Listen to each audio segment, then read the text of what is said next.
Tanith não esperava que a crueldade começasse antes mesmo de desempacotar seu baú. Ela estava no palácio de Ashenmore há menos de uma hora. Seu quarto cheirava a cera de cedro e pedra fria. O servo designado a ela era um homem alto e quieto, com cabelos escuros. Ele tinha uma cicatriz desbotada que atravessava sua sobrancelha esquerda. Ele tinha acabado de colocar uma bacia de água morna em seu lavatório quando a porta se abriu sem nenhuma batida. 3 mulheres entraram de rompante. Eram nobres, todas elas. Vestiam sedas que custavam mais do que tudo que Tanith possuía. A mais alta se portava como uma arma. Seus cabelos ruivos estavam presos em um coque elaborado. Uma boca feita para proferir sentenças. Ela inspecionou o quarto como quem inspeciona uma cela de prisão. "Então você é a garota Calloway", disse a mulher. Tanith se endireitou. "Lady Uriel", completou a mulher, e seu sorriso era a coisa mais fina que Tanith já tinha visto. "Viemos para lhe dar as boas-vindas à corte." Não pareceu uma recepção de boas-vindas. A segunda mulher, menor e de olhos aguçados, já estava remexendo nos vestidos modestos sobre a cama. A terceira ficou perto da porta, observando Tanith com pena aberta e indisfarçada. De alguma forma, isso era pior do que o remexer. "Estas são as suas coisas?" perguntou Lady Uriel.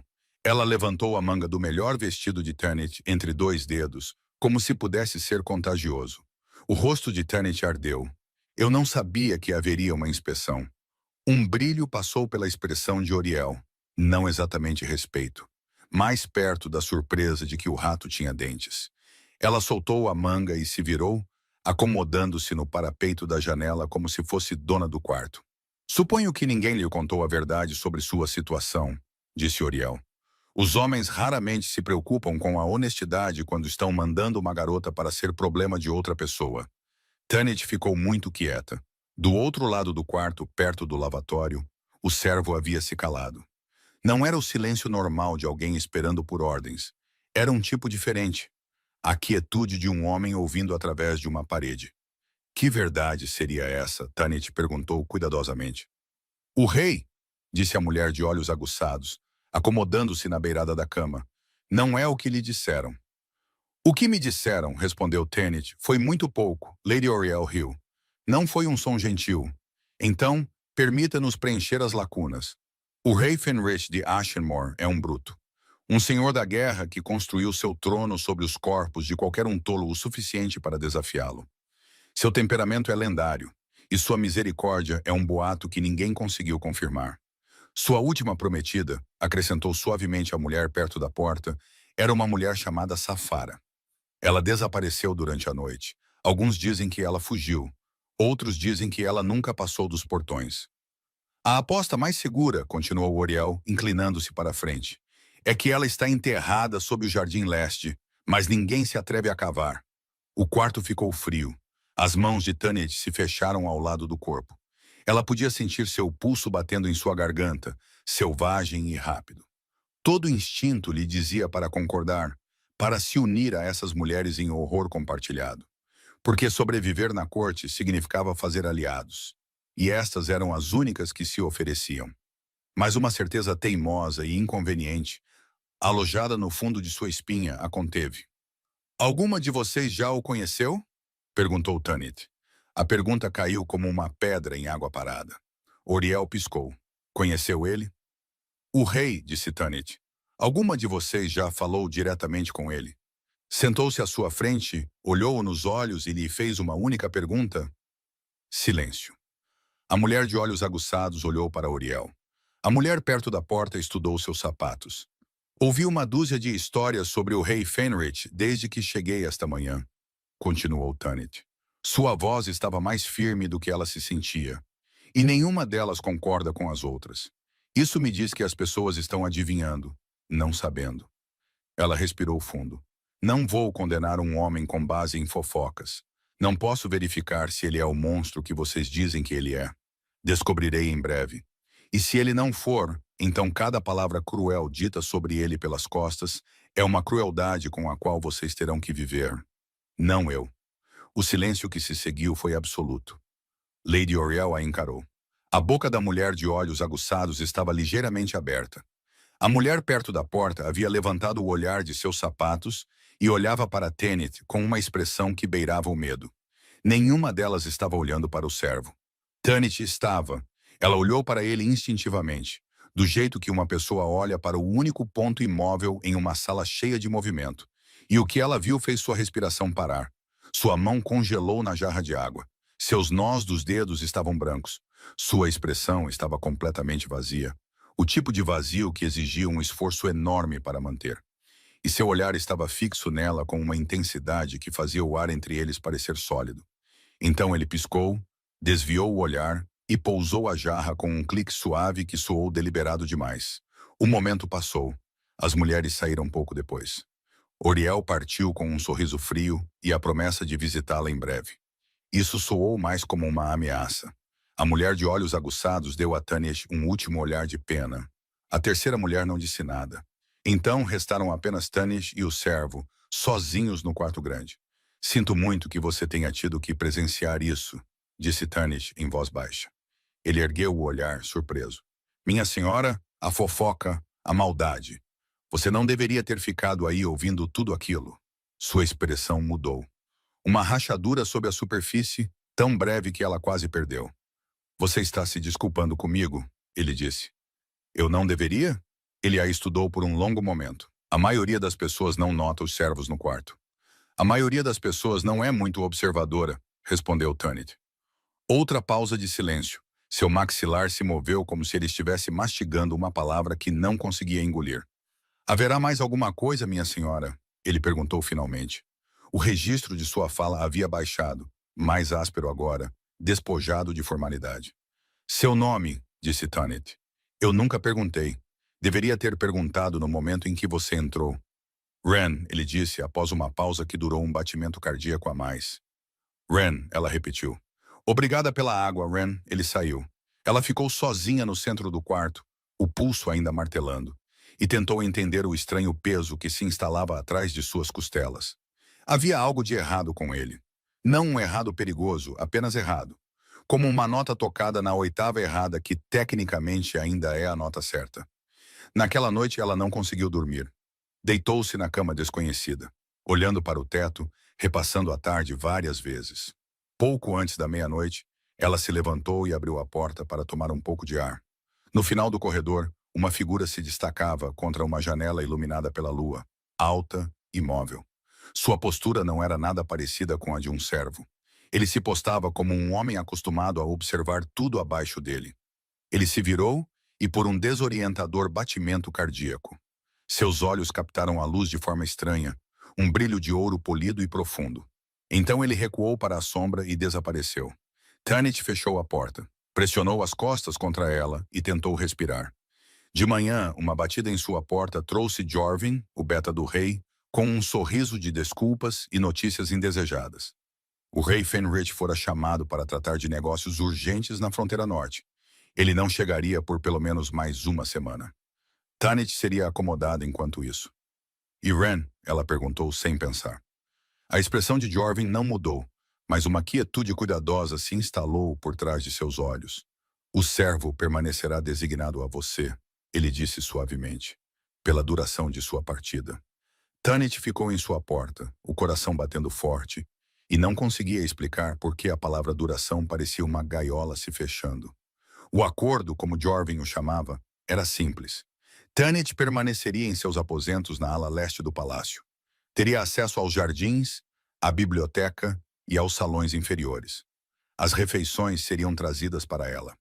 Um guarda seria postado para sua segurança, e Ren atenderia às suas necessidades diárias. Eu não preciso de um servo pessoal, Tanit disse a Jorvin na segunda manhã. Protocolo do palácio, Jorvin respondeu sem piscar. Sou perfeitamente capaz de preparar meu próprio banho e buscar minhas próprias refeições. Protocolo do palácio, Joran repetiu, e a conversa aparentemente terminou.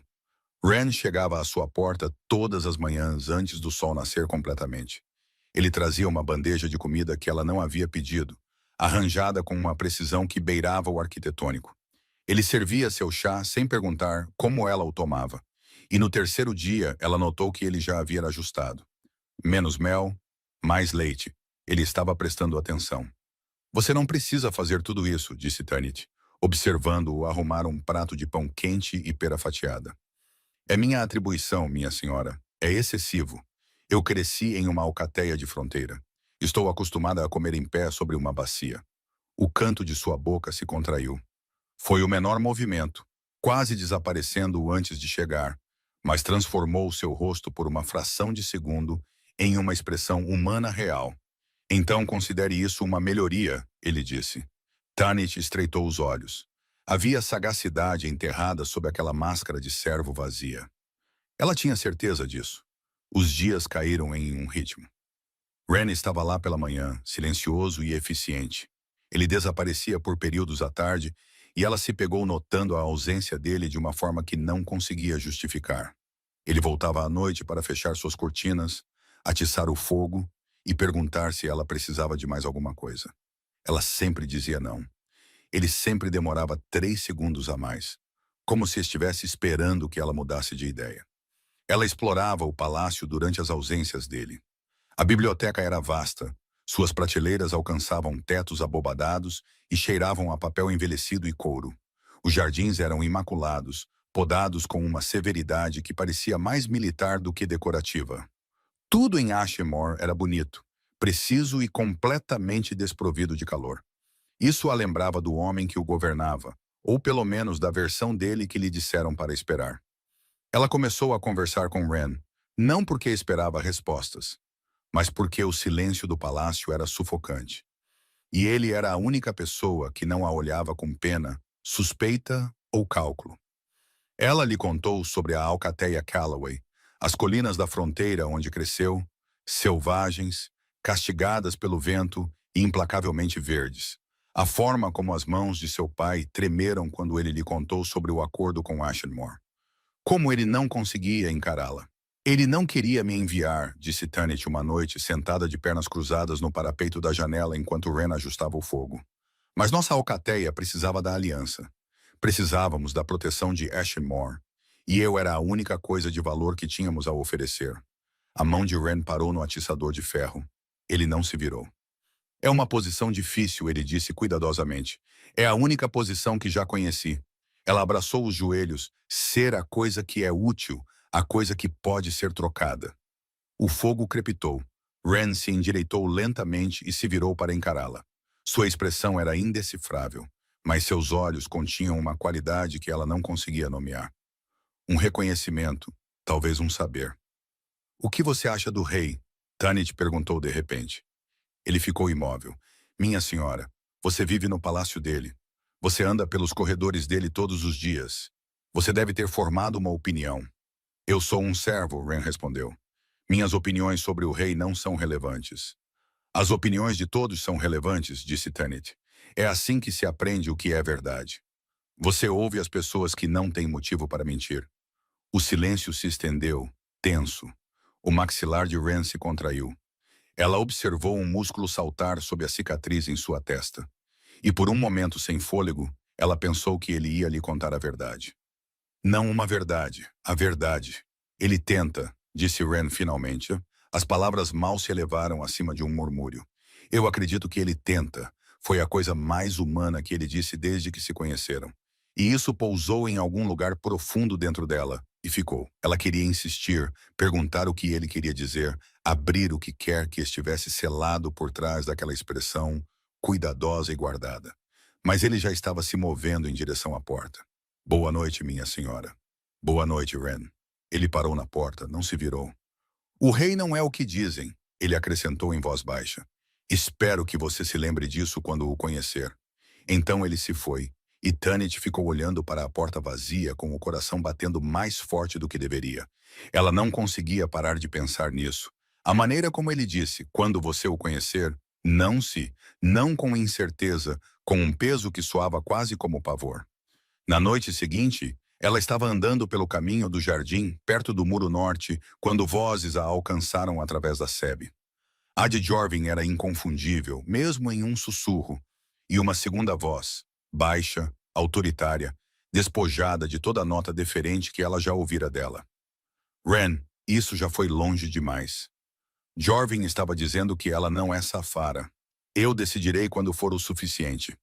A voz de Ren era baixa, mas carregava o peso de um homem que nunca em sua vida fora questionado. Tenet congelou, pressionou as costas contra a Seb e prendeu a respiração. Você não está sendo justo com ela, continuou Jorvin.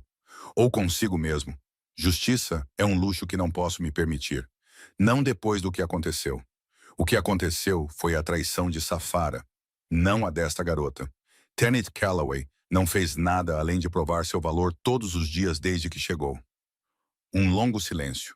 Quando Ren falou novamente, sua voz estava áspera com uma emoção que Tenet não conseguiu identificar. É exatamente disso que tenho medo. Os passos dele se afastaram. Tenet ficou parada no lugar, sua mente girando. Ela conhecia o nome Safara. Todos no território o conheciam. A ex-prometida do rei, a mulher que desapareceu em circunstâncias sobre as quais ninguém conseguia concordar. A mulher que Lady Oriel disse que estava enterrada sob o Jardim Leste. Mas por que um servo estaria discutindo sobre Safara com o beta do rei como se fossem iguais? Por que Jorvin recebia ordens dele sem hesitar? E por que Ren falava da dor do rei como se fosse a sua própria? As perguntas se multiplicaram no escuro, e nenhuma delas tinha uma resposta que ela estivesse pronta para ouvir. 4 dias após o início do acordo, Tenet começou a observar Ren da mesma forma que um curandeiro observa um paciente que insiste que está bem. Coisas pequenas primeiro, suas mãos. Eram calosas, mas não no padrão que ela esperava de um homem que passava os dias carregando bandejas e preparando banhos. A pele engrossada corria ao longo de seus nós dos dedos e pela carne de suas palmas, nos lugares exatos onde o cabo de uma espada se desgastaria. Seus dedos estavam marcados por finas linhas brancas que falavam de trabalho com lâminas, não de trabalho na cozinha. Depois, seu andar. Os servos se moviam com uma invisibilidade praticada. Ombros para baixo, olhar baixo, passos projetados para não atrair atenção. Ren andava como se tivesse esquecido como ser pequeno. Sua passada era muito longa, muito certa. Quando ele entrava em um quarto, seus olhos varriam o espaço em um único movimento praticado, catalogando saídas, janelas, a posição de cada pessoa presente. Era o instinto de um soldado, de um comandante. Os outros servos também o tratavam de forma estranha. Eles não falavam com ele da maneira como a equipe falava entre si. Não havia brincadeiras, nem fofocas, nem familiaridade casual. Eles se moviam ao redor dele com uma deferência que parecia involuntária, da mesma forma que uma corrente se divide ao redor de uma pedra que não consegue mover. Uma tarde, um nobre visitante chegou de uma das alcateias do oeste. Tenet estava lendo na biblioteca quando o homem passou pelo corredor e quase esbarrou em Ren, que carregava uma pilha de lençóis. O nobre começou a se ajoelhar, seu corpo se curvou, sua cabeça baixou, e então ele se conteve tão abruptamente que tropeçou. Ele transformou o movimento em uma reverência desajeitada e murmurou um pedido de desculpas antes de se apressar. Seu rosto estava pálido. Ren não reagiu. Ele ajustou os lençóis em seus braços e continuou andando como se nada tivesse acontecido. Mas Tanit tinha visto. Um nobre não se ajoelha para um servo. Nunca. Por motivo algum. Ela não disse nada. Guardou isso com todos os outros fragmentos que havia coletado e tentou montá-los em um quadro que fizesse sentido. Nenhum deles fazia. Ainda não. A verdadeira descoberta veio na quinta noite. Tanit acordou com um som que não conseguiu identificar. Um ruído baixo e gutural que vibrava através das paredes de pedra de seu quarto. Ela ficou imóvel por um momento, ouvindo. Veio novamente, estrangulado, agonizado, vindo de algum lugar no corredor. Ela puxou um xale sobre os ombros e abriu a porta. O corredor estava vazio, iluminado por uma única tocha bruxuleante no final. O som estava mais alto aqui. Ela o seguiu, descalça na pedra fria, seu pulso acelerando a cada passo. Ela o encontrou na alcova perto da escada de serviço. Ele estava de joelhos, uma mão apoiada na parede, a outra pressionada contra seu próprio peito, como se estivesse tentando manter seu corpo unido por dentro. Sua cabeça estava curvada e todo o seu corpo estava rígido, cada músculo travado e tremendo. Ren, Tenet sussurrou. A cabeça dele se ergueu bruscamente. Seus olhos estavam errados. O marrom escuro que ela conhecia havia sumido, substituído por um ouro profundo e fraturado que piscava e surgia como uma chama sendo privada de ar. O lobo dentro dele estava tentando vir à tona. Ela podia ver na forma como seus ossos se moviam sob a pele, na forma como sua espinha se arqueava, na forma como seu maxilar se alongava por um segundo horrível antes de voltar ao lugar. A transformação estava começando e falhando, começando e falhando. Um motor girando e engasgando toda vez que pegava. Um som rasgou sua garganta, que não era nem humano nem lobo, preso entre os dois. Vá! Ele conseguiu dizer entre dentes. Saia daqui! Tanit não se moveu. Seu pai tinha sido um alfa de fronteira. Ela cresceu vendo lobos se transformarem através da dor, de ferimentos, do tipo de luto que dobra um corpo ao meio. Ela sabia como era uma transformação fracassada e sabia o que custava. Ela se ajoelhou ao lado dele. Deixe-me ajudar. Você não pode ajudar com isso. Você está com dor e eu não vou deixá-lo em um chão de pedra. A risada dele foi uma coisa irregular e quebrada. Teimosa. Frequentemente, ela concordou.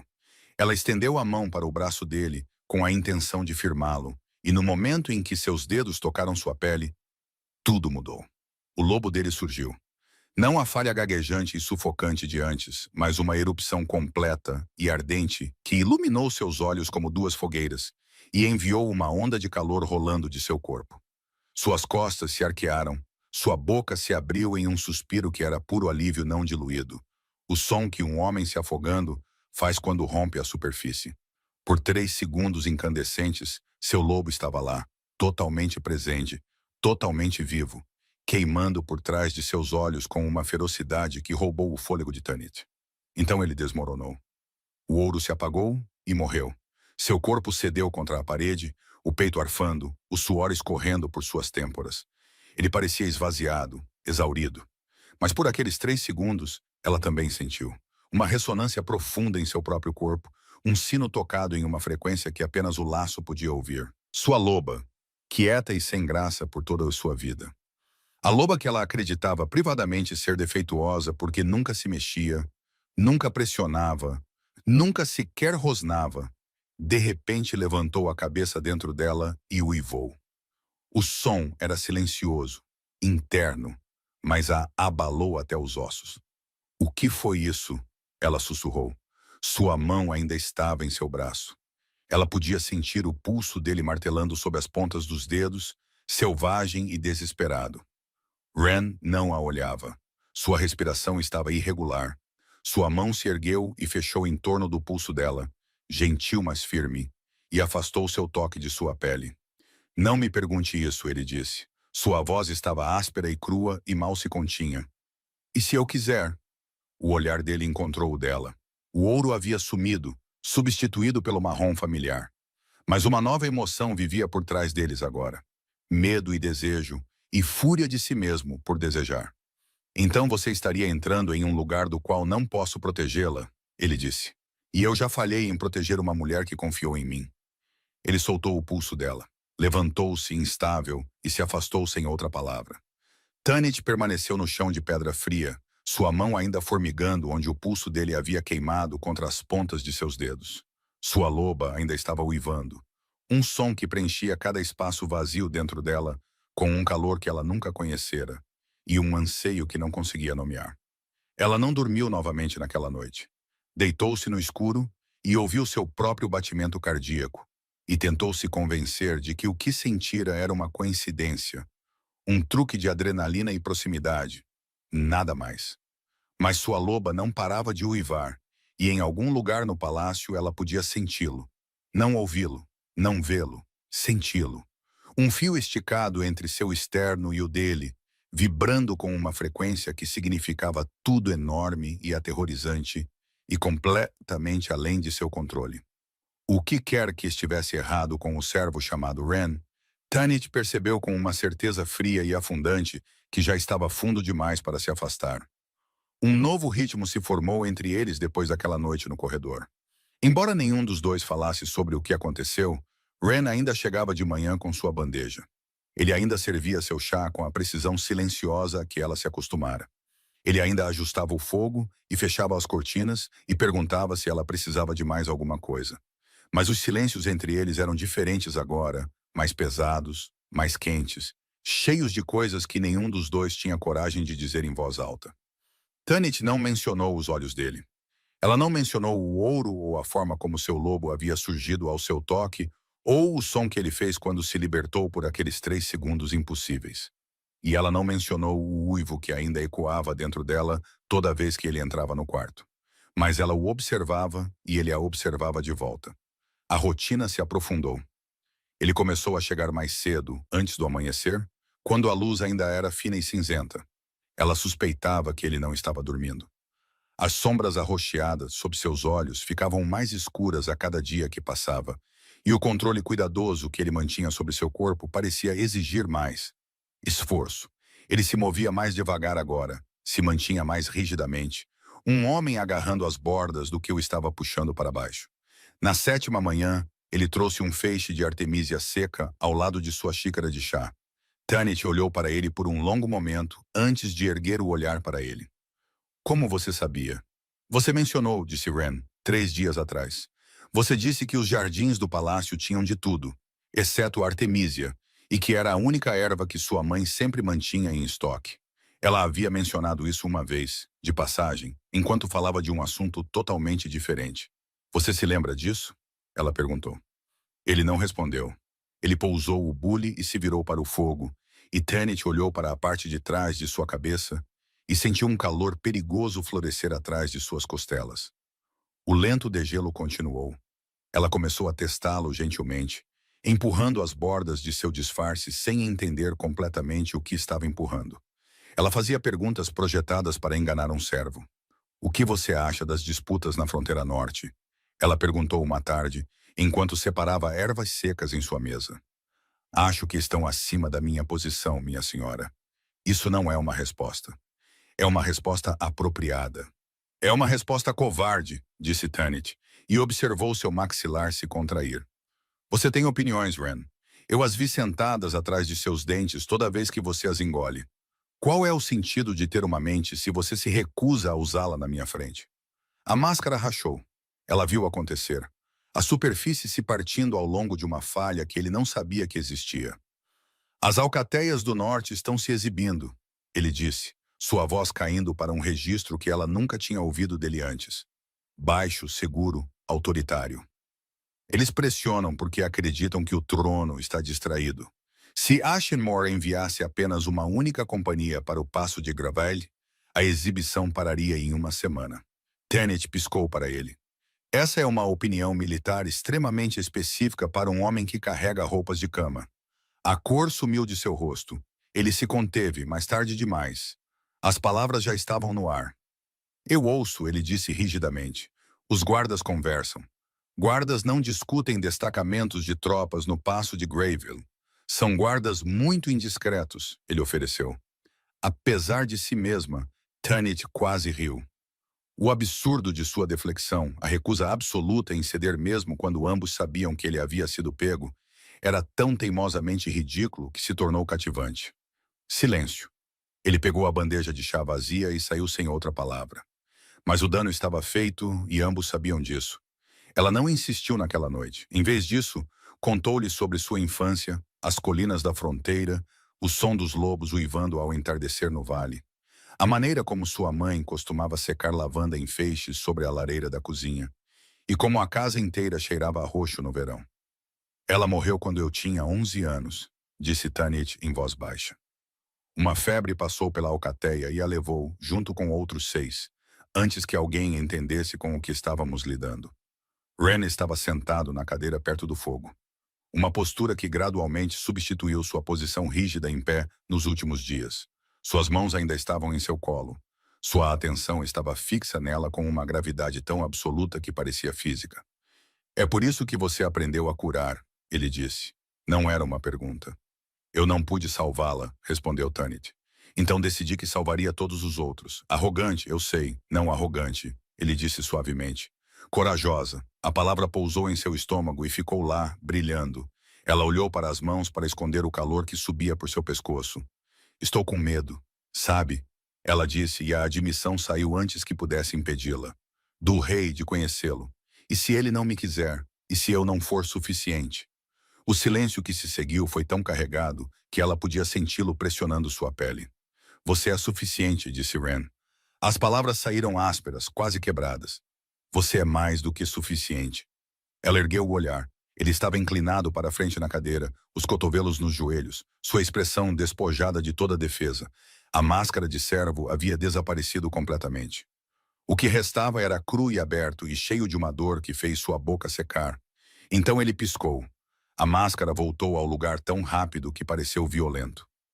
Qualquer rei teria sorte, ele emendou, recostando-se. Minha senhora! A distância naquelas duas últimas palavras foi cuidadosamente fabricada, e Tanit sentiu isso em sua pele. Ela queria atravessar o espaço entre eles e arrancar a máscara de seu rosto.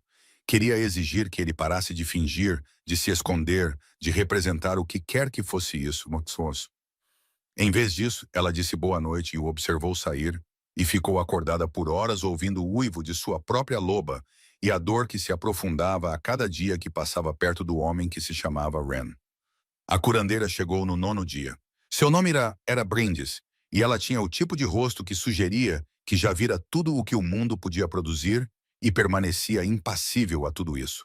Cabelos com mechas prateadas, olhos escuros e aguçados, mãos com cicatrizes de décadas de trabalho com lâminas e tinturas ferventes. Ela apareceu na porta de Tanit sem aviso e a estudou por um longo e desconfortável momento. Então, você é a tal? Disse Brindis. A tal o quê? Perguntou Tanit. Brindis ignorou a pergunta. Ela entrou no quarto, fechou a porta e sentou-se sem ser convidada. Preciso falar com você sobre Ren.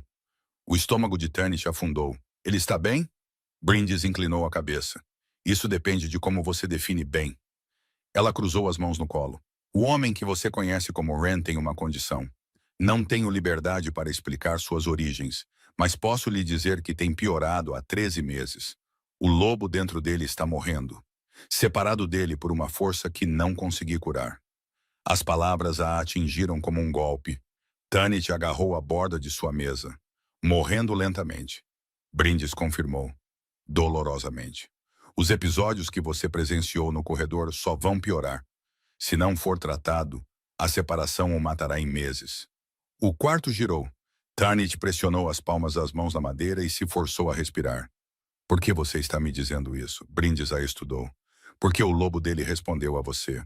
Em 13 meses tentando todos os remédios, todas as poções, todas as abordagens que conheço, nada funcionou. Nada chegou nem perto. E então você tocou o braço dele em um corredor escuro e o lobo dele emergiu pela primeira vez desde que isso começou. A boca de Tanit secou. Preciso que você passe tempo com ele, continuou Brindis. Proximidade, contato físico contínuo, quando possível. O que quer que seja sobre você que o lobo dele reconhece, preciso de mais dados para entender. Você quer que eu sente com ele o toque? Quero que você me ajude a salvar a vida dele, disse Brindis. E a franqueza disso não deixou espaço para discussão. Naquela noite, Ren chegou a seu quarto como de costume, mas desta vez Tanit gesticulou para a cadeira perto do fogo e disse, sente-se. Ele franziu a testa. Minha senhora. Brindis veio me ver. Ela me contou sobre sua condição. Ela viu o sangue sumir de seu rosto. Sente-se, Ren. Nós vamos conversar sobre isso. Ele se sentou. Seus ombros estavam rígidos. Suas mãos agarravam os braços da cadeira, como se estivesse se preparando para um impacto. Há quanto tempo você está escondendo isso? Perguntou Tanit. Não é da sua conta. Brindis tornou da minha conta. Ela disse que seu lobo respondeu a mim e que nada mais funcionou. Ela se inclinou para a frente. Então você vai parar de fingir que está bem e vai me deixar ajudar. Seu maxilar se contraiu. Você não entende o que está oferecendo, então me explique. Ele não explicou, mas também não foi embora. E quando ela aproximou sua cadeira da dele e pegou sua mão, ele se encolheu como se ela tivesse tocado em um fio elétrico. Mas ele não se afastou. Os dedos dela se fecharam em volta dos dele. Sua pele estava queimando, e por baixo dela ela podia sentir o tremor, constante, mal suprimido. Seu lobo se esforçando contra o que quer que o prendesse. Ela segurou a mão dele e o tremor diminuiu. Sua respiração desacelerou.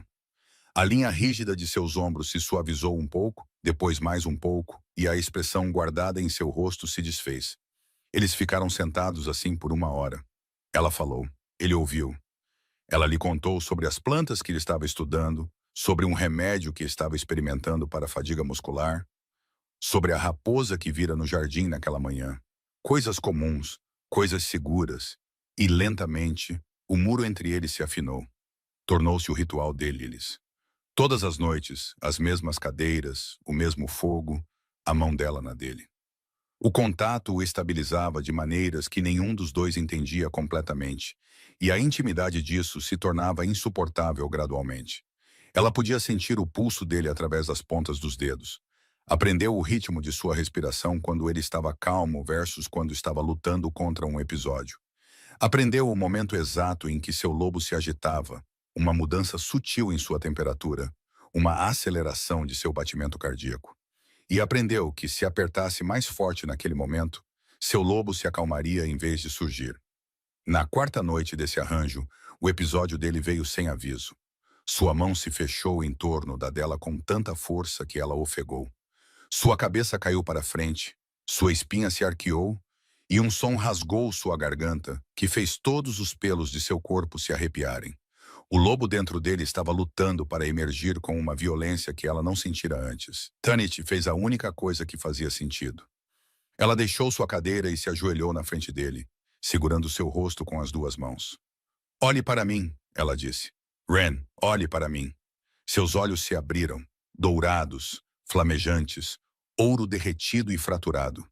Ela sustentou o olhar dele e derramou cada grama de calma que possuía em seu toque, em sua voz, no espaço entre seus rostos, que era de centímetros. Perto o suficiente para sentir sua respiração irregular em sua boca. Perto o suficiente para ver o reflexo âmbar no ouro. Perto o suficiente para que, quando seu lobo surgiu novamente, ela o sentiu em seu próprio corpo. Um segundo batimento cardíaco batendo contra sua espinha. E então ela ouviu, não com seus ouvidos, com um lugar mais profundo que o pensamento, mais profundo que o instinto. Um lugar que vivia na medula de seus ossos. O lobo dele falou com o dela, uma única palavra, ressoando através do laço que ela fingia não existir. "Companheira", a loba dela respondeu. A resposta foi instantânea, involuntária, absoluta. Um reconhecimento tão profundo que quebrou todas as paredes que ela havia construído em torno da verdade que se recusava a viver. Seu lobo não era um lobo qualquer. O poder por trás daquela única palavra era estonteante, imenso. O tipo de autoridade que poderia colocar uma alcateia inteira de joelhos com nada mais do que um pensamento. Havia apenas um lobo em toda Ashenmore com esse tipo de poder. Tanit recuou. Suas mãos caíram de seu rosto. Seu coração batia tão forte que ela podia ouvi-lo em seu crânio. Ela olhou para o homem na cadeira, a sobrancelha com cicatriz, as mãos calosas de empunhar espadas, as opiniões militares, a forma como os guardas se afastavam, a forma como um nobre quase se ajoelhou. "Você não é o Ren", ela sussurrou. Toda a cor o deixou completamente, absolutamente branco. "Você não é um servo. Você nunca foi um servo." Sua voz estava tremendo.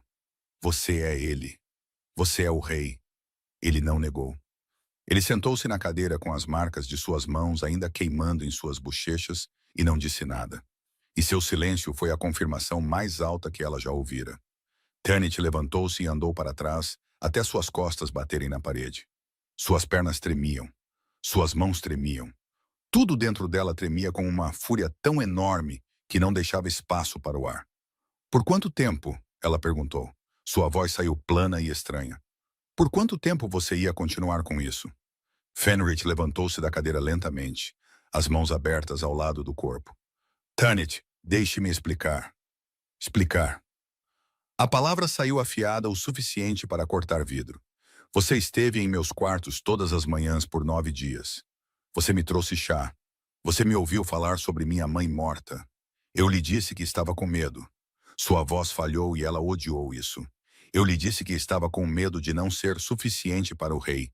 E você ficou aí sentado e não disse nada. Você me deixou derramar meu coração para um servo enquanto você era o homem para quem eu estava sendo trocada." "Não foi assim." "Então como foi?" ela exigiu. "Porque de onde estou parece uma audição. Parece que você se vestiu com uma fantasia e me observou atuar para decidir se a garota chata valia a pena manter. Seu maxilar se contraiu. Eu precisava saber quem você era sem o título, sem a política. Eu precisava ver quem você era quando acreditava que ninguém importante estava observando. Ninguém importante? As palavras tinham gosto de veneno. Você achou que eu me comportaria de forma diferente se soubesse quem você era. A última mulher que sabia quem eu era tentou me matar, disse Fenrich em voz baixa. As palavras caíram no quarto com um peso que esmagou tudo sob elas. Tanit o encarou. Parte da fúria se apagou, substituída por uma compreensão mais fria e complicada. Safara, ela disse. Ele assentiu uma vez. Sua expressão era esculpida em pedra, mas ela podia ver o custo da admissão na tensão ao longo de sua garganta, o aperto de nós brancos de suas mãos ao lado do corpo. Ela era o acordo antes de você, ele disse da linhagem Verent. Família poderosa. A aliança teria garantido a fronteira oriental por uma geração. Ele falava em uma cadência plana e medida que significava que cada palavra estava sendo arrastada de algum lugar profundo e doloroso. Eu confiei nela. Eu a trouxe para minha casa, para minha confiança. Ela esteve ao meu lado por 3 meses, e eu acreditei que ela era genuína. Ele fez uma pausa. Sua respiração ficou instável. Na noite anterior à nossa cerimônia de união, ela enfiou uma lâmina entre minhas costelas enquanto eu dormia. Ele tocou seu lado, um gesto reflexo, inconsciente. Quando o assassinato falhou, ela me amaldiçoou, separou meu lobo de mim como punição por sobreviver. Então ela desapareceu. As mãos de Tanit ainda tremiam, mas a fúria estava se esvaindo, substituída por uma terrível e dolorosa compreensão que ela não queria sentir. Ainda não. Não quando estava tão zangada. Então você me testou, ela disse, porque ela te quebrou. Decidiu que toda mulher depois dela devia ser uma ameaça. Eu decidi que não podia me dar ao luxo de errar novamente. E você estava errado? Sua voz era pouco mais que um sussurro. Sobre mim? Sua expressão se fraturou. A máscara de pedra se desfez. E o que estava por baixo era cru, aberto e devastado. Não, ele respirou. Você era tudo o que eu não ousava esperar. Todos os dias, você era mais do que eu merecia. Tanit pressionou as palmas das mãos contra a parede fria atrás dela e forçou sua respiração a se manter. Até o laço a estava puxando. A conexão de companheiros que ela agora entendia ser real, não imaginada, não adrenalina, não coincidência. Queria que ela fechasse a distância entre eles. Queria que ela o tocasse, gritava que ele era dela e ela era dele. E a separação era agonia. Ela não se moveu. Eu te defendi, ela disse. E a dor em sua voz era pior do que toda a fúria combinada. No primeiro dia, Lady Oriel e suas amigas estavam me dizendo que você era um monstro. E eu te defendi. Eu disse a elas que não condenaria um homem que nunca conheci. Ela engoliu em seco. E você estava parado a 1 metro de distância, segurando uma jarra de água, me observando fazer isso. Seus olhos brilhavam com lágrimas não derramadas. Eu sei. Isso também fazia parte do teste. Eu passei. Tanit, por favor, eu quero ir para casa. As palavras caíram entre eles e estilhaçaram o que restava. Fenrich a encarou. Ela observou sua garganta se mover, o observou engolir o que quer que quisesse dizer, observou o homem por trás do disfarce se dobrar para dentro, como uma estrutura perdendo sua última parede de suporte. Se é isso que você quer, ele disse. Ele soava oco, vazio de uma forma que fez sua garganta se fechar. Então você está livre para ir. Não vou forçá-la a ficar. Não vou forçar ninguém a ficar. A ferida de Safara estava ali, aberta, sangrando entre eles. Ele não manteria uma mulher contra sua vontade porque a última mulher que ele manteve segurava uma faca. Tanit assentiu. Ela caminhou em direção à saída com pernas que pareciam emprestadas. Agarrou a maçaneta e a abriu. Tanit. Ela parou, não se virou. Sinto muito, ele disse, por tudo isso. Você merecia mais do que um teste. Ela saiu sem responder. Conseguiu voltar para seu quarto, fechou a porta e sentou-se no chão com as costas contra ela. As lágrimas vieram fortes e silenciosas e sem misericórdia. Sua loba estava frenética agora, arranhando por dentro com um desespero que beirava a violência. O laço era uma corda em volta de seus pulmões, apertando a cada segundo de distância. E a dor não era metafórica. Era real, física, uma pressão esmagadora que tornava impossível respirar fundo. Ela começou a arrumar suas coisas, suas mãos se moviam mecanicamente, dobrando vestidos que mal usara, embrulhando o feixe de Artemísia em um pano sem pensar. Ela parou quando o alcançou, os caules secos e quebradiços em sua palma, e lembrou-se da manhã em que ele o colocou ao lado de seu chá, porque ela havia mencionado sua mãe uma vez, de passagem. As lágrimas vieram mais fortes. Ela embalou a Artemísia mesmo assim. À meia-noite, seu baú estava fechado e seu quarto estava vazio. Ela sentou-se na beirada da cama, as mãos no colo, e esperou pela manhã. A dor estava se espalhando, infiltrando-se em seus membros, sua espinha, seu crânio.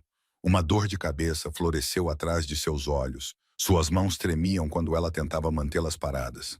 Ela disse a si mesma que passaria. Disse a si mesma que o laço não estava totalmente formado, que partir agora doeria, mas não destruiria.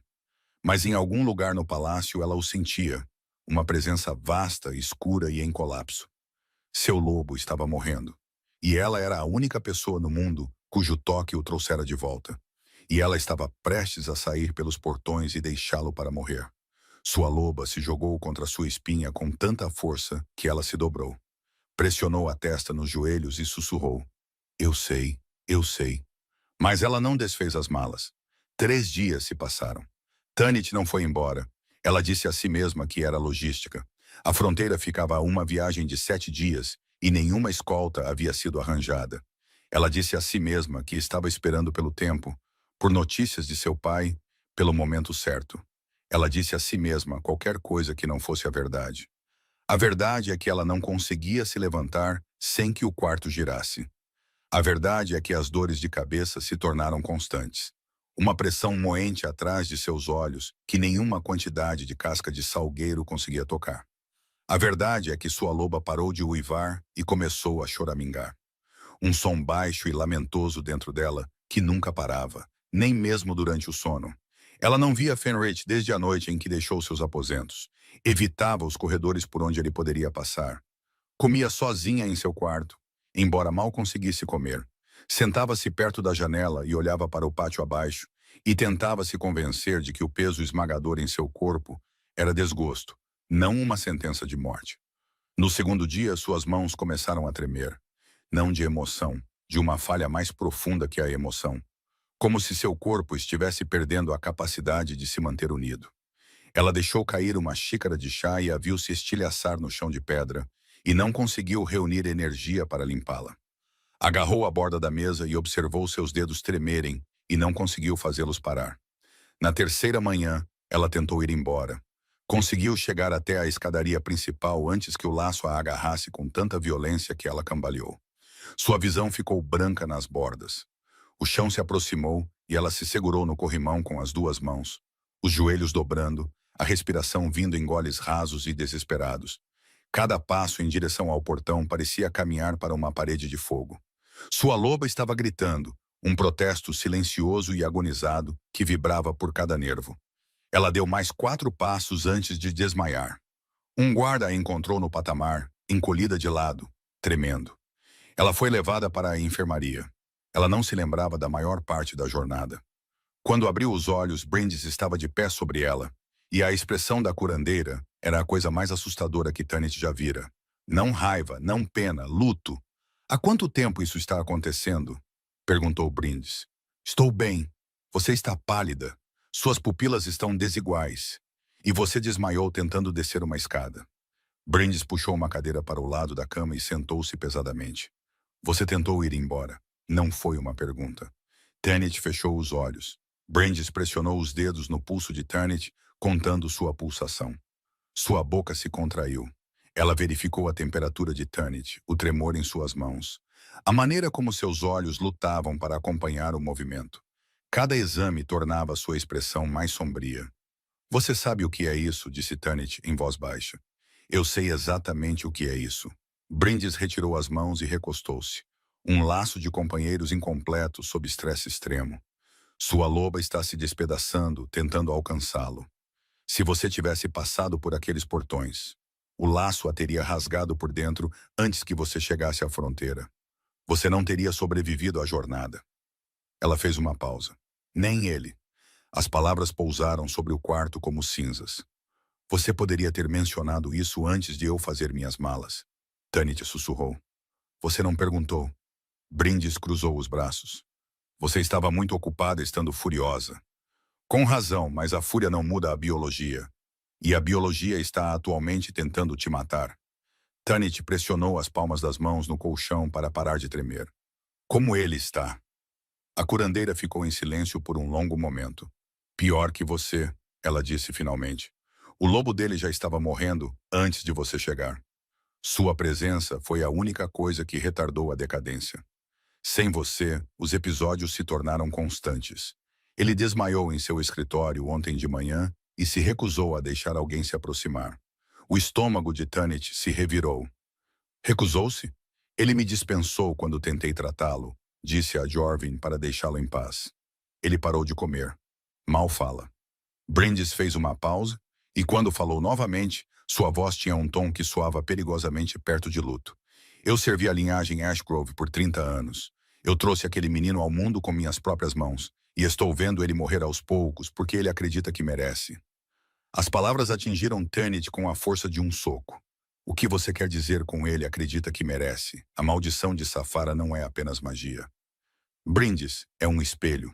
Ela se alimenta do que ele já acredita sobre si mesmo, que ele confiou errado, que seu julgamento é fatalmente falho, que qualquer um que se aproxime dele será destruído pela associação. Ela fixou Tanit com aqueles olhos escuros e aguçados. Sua partida confirmou todos os medos que a maldição tem alimentado nele desde que Safara enfiou aquela lâmina em seu lado. A visão de Tanit ficou turva. Ela piscou com força e sentiu lágrimas quentes escorrerem por suas bochechas antes que pudesse detê-las. Ele mentiu para mim, ela disse. E sua voz saiu pequena e arrasada. Ele mentiu, concordou Brindis. Ele errou em testá-la. Ele errou em se esconder.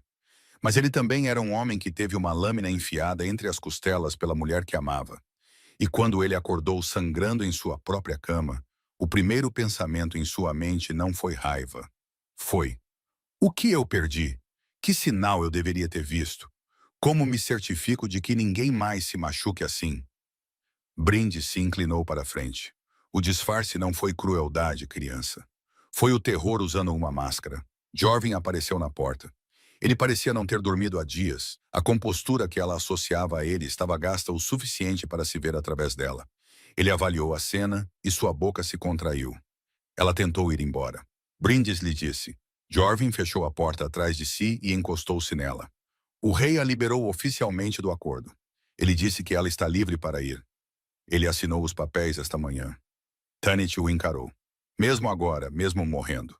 Ele estava garantindo que ela tivesse a escolha que ele nunca deu a Safara. Ele também me ordenou que arranjasse uma escolta armada até a fronteira. Jorvin continuou, mantendo seu tom cuidadosamente neutro, mas seu maxilar estava tenso. Ele a quer segura, mesmo que a jornada os mate. Brindis fez um som que não era bem uma risada, nem bem uma maldição. Tanit enxugou o rosto com as costas da mão. A atração dentro dela estava gritando. Uma coisa crua, desesperada e elétrica que o queria com uma ferocidade que ela não conseguia conter. Se eu ficar, ela conseguiu dizer, não há garantia de que ele me deixará ajudar. Ele me afastou uma vez. Ele fará isso de novo. Provavelmente, disse Brindis. E a maldição. Se eu me aproximar dele, pode me puxar para dentro. Quase certamente. E você está me dizendo para fazer isso mesmo assim.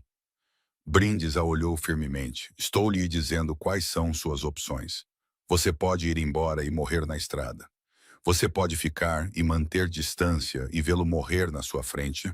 Ou você pode lutar por um homem que não acredita que vale a pena lutar por ele. Ela fez uma pausa. A escolha é sua. Tanit olhou para Jorvin. O Beta olhou de volta para ela e, pela primeira vez desde que chegara a Ashenmore, ela o viu abandonar completamente a máscara. O que havia por baixo era a exaustão, medo e a esperança desesperada de um homem vendo seu rei e seu amigo se destruírem. Ele não vai facilitar, disse Jorvin em voz baixa. Nada sobre isso foi fácil, respondeu Tanit. Não havia escolha. Nunca houve escolha. Desde o momento em que sua loba respondeu a dele naquela sala iluminada pelo fogo, desde o momento em que ele colocou um feixe de Artemísia ao lado de seu chá, porque ela mencionara sua mãe. Uma vez. Havia apenas um caminho. Onde ele está? Perguntou Tanit. Em seus aposentos. Ele trancou a porta. Eu tenho a chave, mas estou sob ordens de não usá-la. Tanit balançou as pernas para fora da cama. Sua cabeça girou, suas mãos tremeram, mas a determinação se solidificou em seu âmago. Forjada no espaço entre a fúria e o amor, mais forte do que qualquer um dos dois sozinho. Eu não preciso de uma chave, ela disse. Bryndis quase sorriu. Quase. Tanit caminhou pelos corredores superiores de Ashmore, com o passo de uma mulher indo para a guerra. Suas mãos ainda tremiam. Sua visão nadava nas bordas. Cada passo custava mais do que deveria. A conexão adrenando a cada metro de distância que ela ainda precisava fechar. Os guardas em sua porta se endireitaram quando a viram chegando. O rei ordenou que não houvesse visitantes. Um deles disse, bom para o rei. Tanit não diminuiu o passo. Abram a porta. Os guardas trocaram um olhar. Ela viu o momento em que eles pesaram suas ordens contra a expressão no rosto dela e decidiram que a expressão era mais perigosa. Um deles bateu. Nenhuma resposta. Ele bateu novamente. Vossa Majestade, a senhora Calloway está aqui. Silêncio. Tanit passou por eles e martelou o carvalho com os dois punhos. Fenric, abra esta porta ou vou ficar neste corredor e gritar até que todos os nobres de Ashmore saibam exatamente por que estou aqui. Um longo e terrível silêncio. Então o som de um ferrolho, a porta se abriu para dentro. Ele parecia a própria morte. A palavra não era um exagero. Seu rosto estava oco. Os ossos se destacavam sob a pele que se tornara cinzenta. As sombras sob seus olhos eram tão profundas que pareciam hematomas. Ele havia perdido peso, visível mesmo sob a camisa folgada que usava. E ele ficou na porta com a postura de um homem que não dormia, não comia, não fazia nada além de suportar. Seu olhar encontrou o dela, e o alívio cru, desesperado e devastador que inundou seu rosto quase a quebrou ali mesmo no corredor. Então ele o reprimiu, endireitou os ombros e agarrou o batente da porta como se fosse a única coisa que o mantinha em pé. Você não deveria estar aqui, ele disse. O som que saiu dele estava arrasado. Tanit passou por ele e entrou no quarto. Estava escuro. O fogo havia se reduzido a brasas. Papéis estavam espalhados pela mesa, intocados. Um prato de comida estava na mesa, frio e não comido. Ela se virou para encará-lo. Feche a porta. Ele hesitou. Feche a porta, Fenric. Ele a fechou. Ficou com as costas contra ela.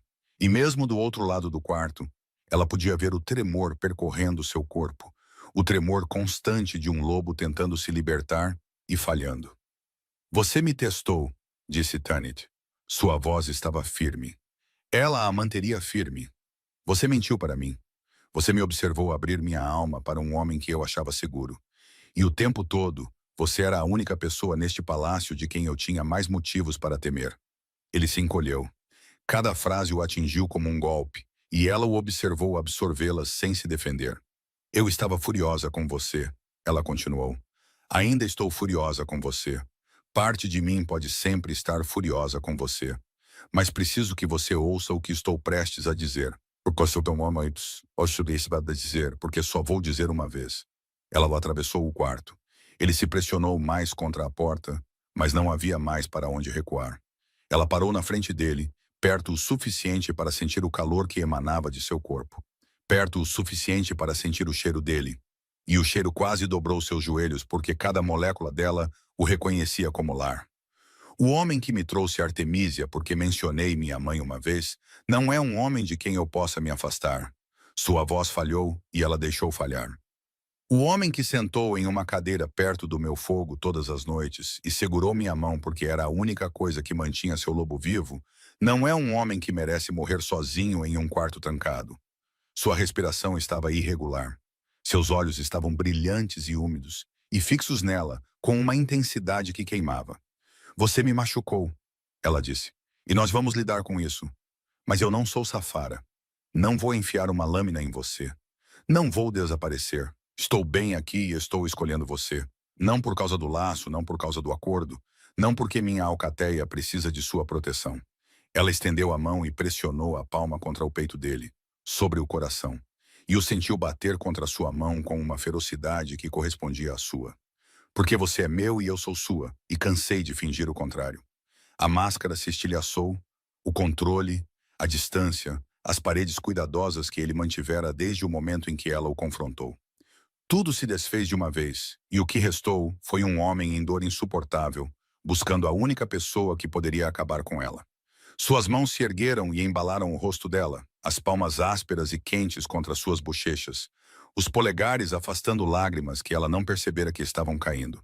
Eu não mereço isso, ele sussurrou. Eu não mereço você. Provavelmente não, ela concordou, e o beijou. A resposta dele foi imediata e devastadora. Ele a puxou para si com um desespero que roubou o ar de seus pulmões, um braço envolvendo sua cintura, o outro embalando a parte de trás de sua cabeça, e ele a beijou de volta, como se ela fosse o primeiro sopro de ar após um afogamento. O laço se acendeu. Ela o sentiu explodir em vida dentro dela, dourado e feroz e avassalador, uma conexão tão profunda que dissolveu todas as fronteiras entre eles. O batimento cardíaco dele martelava através dela como se fosse o seu próprio. Seu lobo estava surgindo, não as tentativas quebradas e sufocantes que ela havia testemunhado antes, mas uma emergência completa, poderosa e alegre que fez seus olhos brilharem em ouro. Ele a segurou com tanta força que ela não conseguia dizer onde ela terminava e ele começava. O mundo se reduziu ao calor e ao som de sua voz dizendo o nome dela repetidamente, como se fosse a única palavra que lhe restava. O laço se selou. Ela o sentiu se encaixar com uma certeza que ia mais fundo que o osso, mais fundo que o pensamento. Uma união permanente e irreversível que preenchia cada espaço vazio que ela já carregara com uma luz dourada e flamejante. Ela se agarrou a ele e chorou, não de tristeza, mas da pura e estonteante completude daquilo. Ele a segurou contra o peito e ela sentiu a coisa impossível e milagrosa de acontecer. Sua respiração desacelerou. Seu corpo ficou pesado e relaxado. O tremor que vivera nele por 13 meses se aquietou. Ele adormeceu em seus braços, e a paz em sua expressão era tão completa, tão absoluta, que Tanit chorou silenciosamente em seu ombro pela pura e devastadora beleza daquilo. Ela se deixou levar, deixou o calor dele a levar para o sono. O laço zumbia entre eles, inteiro e dourado e certo. Ela acordou no escuro e o calor havia sumido. Ela estava em outro lugar, um lugar frio. O ar tinha gosto de ferro e cinzas. E o silêncio era tão total que pressionava seus ouvidos como água. A maldição a havia encontrado. A escuridão a cercava. Não a escuridão simples de um quarto sem velas, mas uma escuridão espessa e senciente que se movia contra sua pele como se estivesse respirando. O chão sob seus pés descalços era frio e liso, nem pedra nem terra, apenas ausência moldada em uma superfície. Fenrich, ela chamou. Sua voz não ecoou. Morreu no momento em que deixou sua boca, engolida pelo vazio. Ela caminhou para a frente porque ficar parada parecia rendição. A escuridão se moveu ao seu redor, levando-a em uma direção que ela não poderia ter escolhido por conta própria. E então o vazio se abriu, e ela o viu. Fenrich estava lá ajoelhado no centro de um espaço definido por correntes, não correntes de metal. Correntes feitas de sombra, feitas de memória, torcendo-se em volta de seus pulsos e tornozelos e garganta em laços que pulsavam com uma energia rítmica e escura. Elas se apertavam a cada respiração que ele dava, e ela podia ver as marcas onde haviam esfolado sua pele. Ele não estava lutando contra elas. Foi isso que partiu seu coração. Ele se ajoelhou com a cabeça baixa, as mãos abertas no colo, aceitando as restrições da maneira que um homem aceita uma sentença que acredita ter merecido. Diante dele estava uma mulher. Ela era bonita da maneira que uma lâmina é bonita. Cabelos escuros, traços afiados, um sorriso que se curvava sem calor. Ela não era totalmente sólida. Suas bordas se desfocavam e mudavam, e seus olhos tinham uma paciência plana e reptiliana que fez a pele de Tanit arrepiar. Safara, ou o que quer que a maldição tivesse feito de sua memória. Você sempre escolhe errado, dizia a aparição. Sua voz era suave, quase gentil, e isso tornava tudo infinitamente pior. Você confiou em mim e eu enfiei uma lâmina em você. Você confiou nela e ela fez as malas e foi embora. Quantas vezes você precisa estender a mão para alguém antes de aprender que suas mãos destroem tudo o que tocam? Fenrich não respondeu. Sua cabeça permaneceu baixa, através do laço. Tanit podia sentir o que ele sentia, e a sensação quase a deixou de joelhos. Culpa tão vasta que não tinha bordas. Vergonha tão profunda que se tornara arquitetura embutida nos alicerces de quem ele acreditava ser. Ele não achava que merecia ser salvo. Ele achava que a maldição era justiça. Você está errada, disse Tanit. A aparição se virou. Seu belo rosto se contorceu de aborrecimento. A irritação de um predador cuja refeição foi interrompida. A pequena garota da fronteira disse: Veio bancar a salvadora? Vim te dizer a verdade, respondeu Tanit. Sua voz tremeu, mas ela se manteve firme. Já que você parece incapaz disso. Ela caminhou para frente até ficar entre a aparição e Fenrich. As correntes pulsaram mais escuras e ela sentiu a maldição empurrá-la. Uma pressão fria e invasiva que tentava encontrar as fraturas nela e abri-las. Encontrou-as. De repente, ela tinha 11 anos de novo, ao lado da cama de sua mãe, vendo a febre roubar a última cor de seu rosto, vendo as mãos de seu pai tremerem enquanto ele tentava se manter firme. Ouvindo o curandeiro dizer que não havia mais nada a ser feito, e entendendo pela primeira vez que amar alguém não significava que você poderia mantê-los. Então ela era mais velha, no escritório de seu pai, enquanto ele explicava o acordo com Ashenmore, vendo-o falhar em encará-la, entendendo que ela era a oferenda, a mercadoria, a coisa que sua alcateia podia se dar ao luxo de perder. Então ela estava em um quarto de hóspedes, derramando seus medos para um servo que não era um servo, e a memória se torceu nas mãos da maldição até se tornar evidência. Prova de que ela era tola, que confiava com muita facilidade, que toda vez que se abria para alguém, eles usavam o que ela lhes dava. Você vê, a aparição sussurrou por trás dela. Ele te testou, ele te julgou, ele te observou atuar e decidiu que você era aceitável. Isso é amor ou é uma transação? Tanit fechou os olhos. A maldição era inteligente. Pegava dor e dúvida reais e as tecia em uma conclusão que parecia sabedoria, a conclusão razoável, a conclusão segura.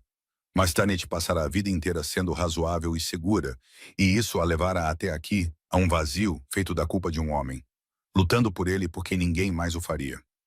Ela abriu os olhos. Ele me testou porque estava com medo, ela disse. E eu fiquei magoada porque estava vulnerável. Isso não são falhas.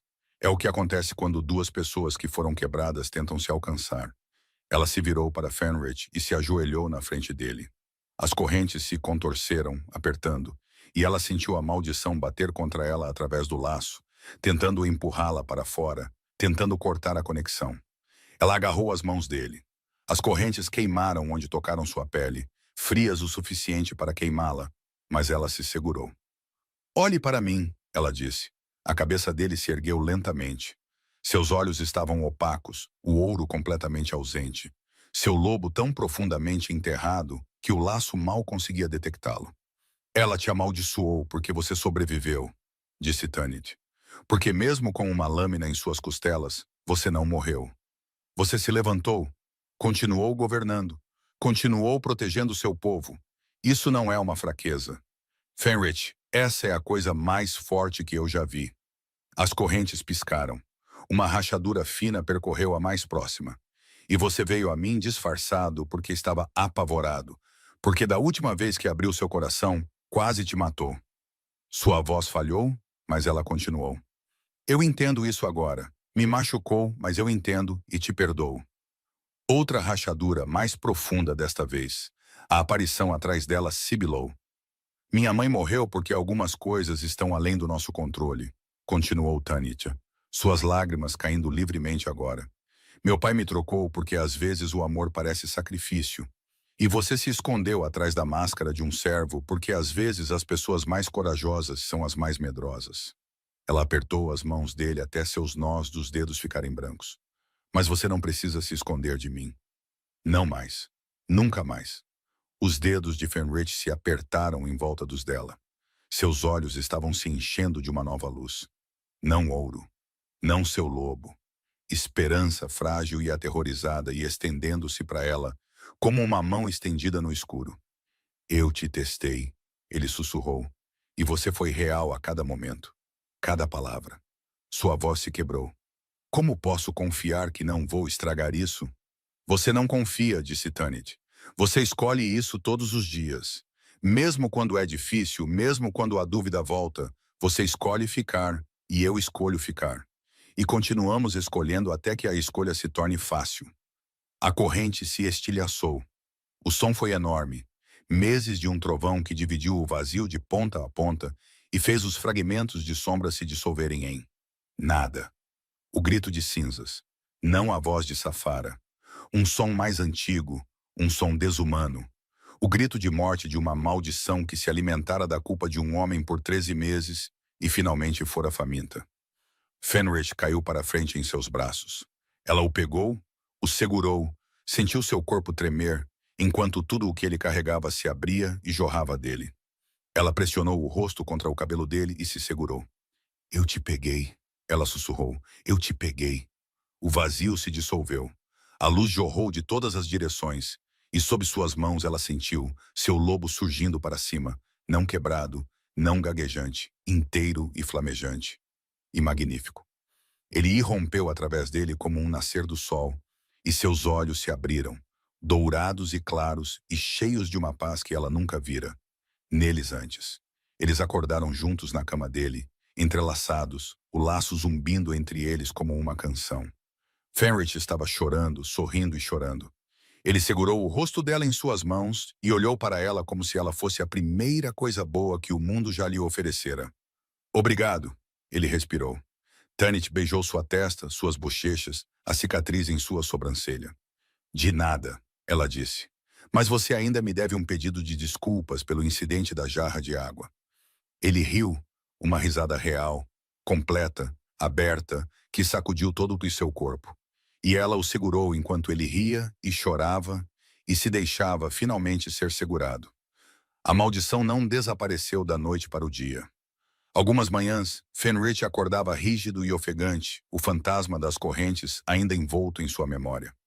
Alguns dias, a dúvida voltava, sussurrando que ele não merecia o calor ao seu lado, que era temporário, que seria tirado. Mas Tanit estava lá todas as vezes, paciente e feroz, e ocasionalmente muito irritada, porque a confiança não era reconstruída em uma única conversa, e o perdão não era o mesmo que esquecer. Eles brigaram sobre o teste, sobre as mentiras, sobre os 9 dias que ela passou chamando-o de Ren, enquanto ele ouvia seu coração e não dizia nada. Algumas dessas brigas foram feias, e algumas terminaram em silêncio, e algumas terminaram com a cabeça dele em seu colo, enquanto ela passava os dedos por seu cabelo e lhe dizia que escolher ficar não significava escolher fingir que nunca aconteceu. A corte se ajustou lentamente, como as cortes fazem. Uma garota de alcateia de fronteira como Luna de Ashmore não era o que ninguém havia imaginado. O sorriso de Lady Oriel tornou-se muito fino no anúncio, mas Fenrich ficou ao lado de Tanith, com seu lobo brilhando dourado em seus olhos pela primeira vez desde a traição de Safara, e nenhuma alma no salão ousou desafiar o que viram. Ele se transformou completamente na noite de sua cerimônia de união. A primeira transformação completa desde a maldição. Ele correu pela floresta de Ashmore em forma de lobo com Tanith ao seu lado, e o som que ele fez quando jogou a cabeça para trás e uivou foi tão cheio de alegria que toda a alcateia ouviu e respondeu. Meses depois, Tanith acordou na luz pálida e cinzenta do início da manhã. Fenrich dormia ao seu lado, sua expressão pacífica, sua respiração profunda e uniforme. Um braço estava sobre sua cintura, sua mão repousava aberta em seu quadril, relaxada de uma forma que nunca estava quando ele estava acordado. Sem pesadelos, sem correntes, sem vazio esperando para puxá-lo para baixo.